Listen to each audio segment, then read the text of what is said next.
concept of wealth in Christianity has often been misunderstood, with many believing that Jesus teaches against accumulating riches. However, a closer examination of the Bible reveals that Jesus wants his followers to be wealthy, but with a twist. The wealth he desires for us is not solely focused on material possessions, but rather on a life of abundance, prosperity, and generosity.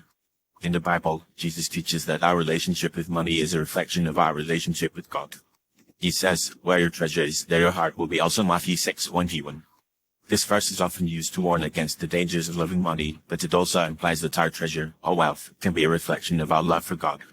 When we use our wealth to bless others, to further God's kingdom, and to live a life of generosity, we are demonstrating our love for Him. The Bible is filled with stories of wealthy individuals who used their resources to bless others. Abraham, for example, was a wealthy man who was blessed by God for his faithfulness.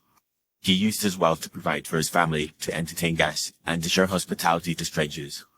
Similarly, the Old Testament king, Solomon, was given great wealth and wisdom by God, and he used these gifts to build a temple, to write songs and proverbs, and to govern his people with justice. Jesus himself was not against wealth, but against the love of money.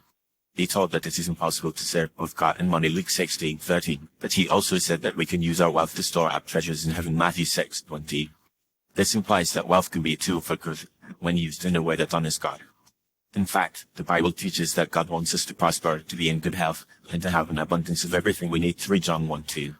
He wants us to be able to give generously, to provide for our families, and to live a life of freedom and joy. This is not just a physical prosperity, but also a spiritual one. When we are financially secure, we are able to focus on our relationship with God, to pursue our passions, and to serve others without distraction. However, the concept of wealth in the Bible is not just about individual prosperity. It is also about community, about using our resources to bless others, and about creating a more just and equitable society. Jesus taught that when we give to the poor, we are lending to the Lord, Proverbs 19:17, and that when we care for the least of these, we are caring for Him, Matthew 25:40. This implies that our wealth is not just for our own benefit, but for the benefit of others. In conclusion, Jesus wants us to be wealthy, but not in the way that the world defines wealth. He wants us to have a life of abundance, prosperity, and generosity, where we use our resources to bless others, to further God's kingdom, and to live a life of freedom and joy. This wealth is not just about material possessions, but about a deep and meaningful relationship with God, and about using our resources to make a positive impact on the world.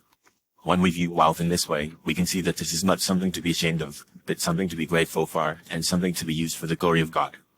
By embracing this biblical perspective on wealth, we can live a life of purpose, of passion, and of prosperity, and we can use our resources to make a difference in the world.